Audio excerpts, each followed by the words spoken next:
Here we are for vlog 193, and it's me, your pal, Jaime. Surprise! Yeah, the shut-in cartoonist musician, vlogcasting, of course, from the Tortilla Press World headquarters, located on a little island that is off the coast of Oakland, California. It's about 7:30ish or so on a Tuesday morning on my first cup of organic French roast for those playing at home. And today I'm going to talk about two things. I'm going to talk about a movie and punk rock, or just my experiences in punk rock, or towards the end of my tenure, we'll say, of punk rock. I'll get to that in a second. Delicious. Today I'd like to talk about the Alex Cox directed, from the Mike Nesmith production company. Can you see that? Repo Man. Love this movie. Considered a cult classic. Repo Man, man, I saw it when it came out in the theater in San Francisco in 1984, I believe, was the time. Because I know I was still playing in punk bands, which I'll get to in a moment. And this movie, it was just a lot of fun. I mean, it's not well acted in points. You know, there's some, but it's done on purpose. And of course, one of my favorite actors of all time there, standing in the background in the black and suit with a tie, is none other than Harry Dean Stanton.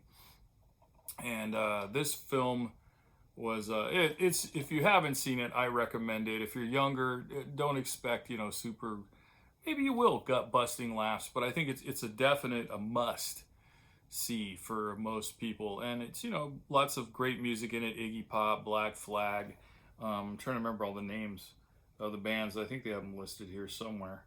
But anyway, oh Lord have mercy. Yeah, I can't even see it, but they had a ton of great. It's a good soundtrack. In fact, I had the soundtrack. I bought it on vinyl back then.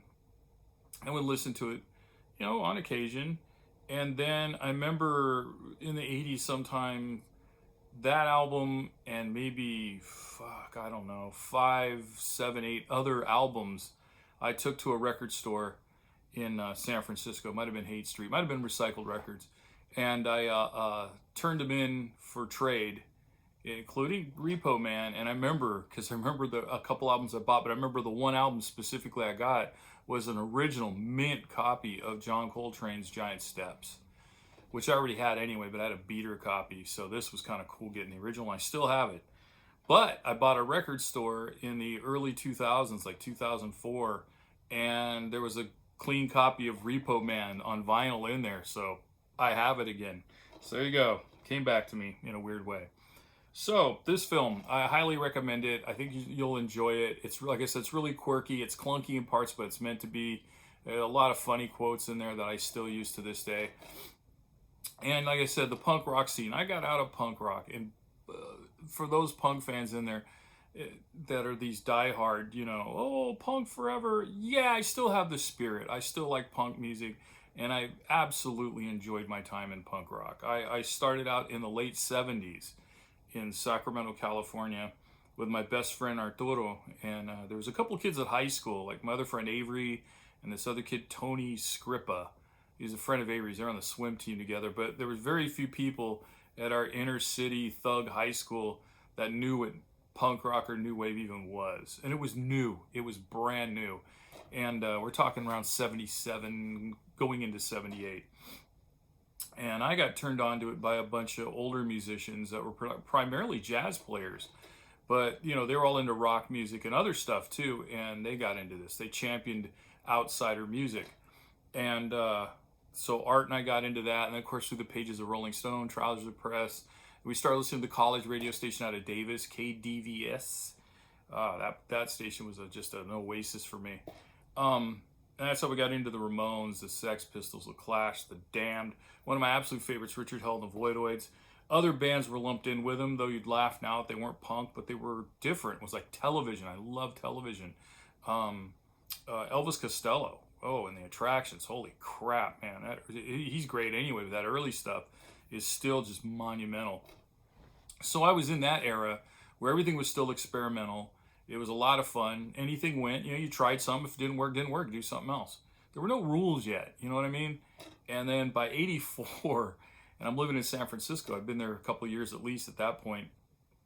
Yeah, the guard started changing. Now the because I was younger than the punks ahead of me, and suddenly I'm now older than the punks coming in, and the ones coming in now, there was all these rules and all these, there was just, everything was like regimented, and I noticed the open-mindedness was, it was gone.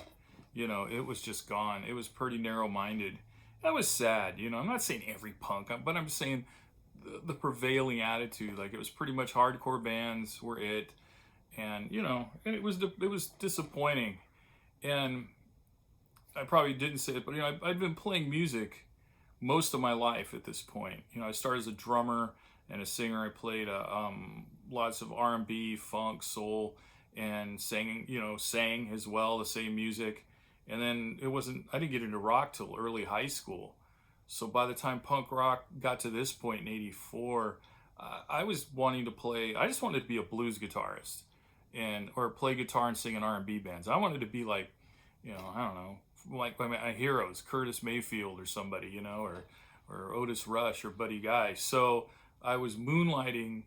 I was playing in punk bands in San Francisco, but I was moonlighting and sitting in with blues and R&B bands until I finally got my own bands, and I started touring with them. Then I realized as I was in those bands, I wanted more. So I started forming my own bands, which is hard to say what those bands were like, because it was a cross between, and I'm not saying the musicianship was this way, but our musical ideas and the style we were playing were crosses between like Los Lobos and NRBQ, because I liked a broad swath of music. So there you go. That was so about '85, I was like just stepping out of punk. I'd go to shows every now and then, but I didn't have a punk haircut. I didn't have a punk haircut for a long time. I just kept my hair short. And, you know, as a lot of kids, when I'd show up on my skateboard at the MAB, they all thought, oh man, look at that cholo on the skateboard. Because I was wearing like Pendletons, my hair was short, and I was wearing like Dickies, but I was wearing Vans, you know, and I had facial hair, so that wasn't cool in punk rock. Anyway, so that's my story there, and I'm sticking to it. And so I also recommend Repo Man. If you haven't seen it, do it. Just see it. It's really worth it. It's a fun romp. It's a good little, fun little, silly movie. And there it is. That's 7.5 minutes of your life, hopefully, that entertained you for at least 7.5 minutes. And in the meantime, I got. Can you see that back there? Yeah, that's like page 5 or 6 up there. I'm doing that 13-page story I got to throw in my next comic book. I got a 2-pager after it. I have a few 1-pagers written and a couple 2-pagers written, so I'm trying to decide which I'm going to use, a 2-pager or 2 1-pagers. So TMI, I know. These are the thoughts of me during the day. So I'm going to finish my coffee and get to work. All right, everybody, if you have to go out today, don't forget to mask up. Don't forget to wash and sanitize your hands. Stay away from people. Of course, be kind to yourself. Be kind to everyone else. It's a lot easier to do. If you want, subscribe down below. I'd really appreciate it. And until then, I'll see you next time. Thanks, everyone.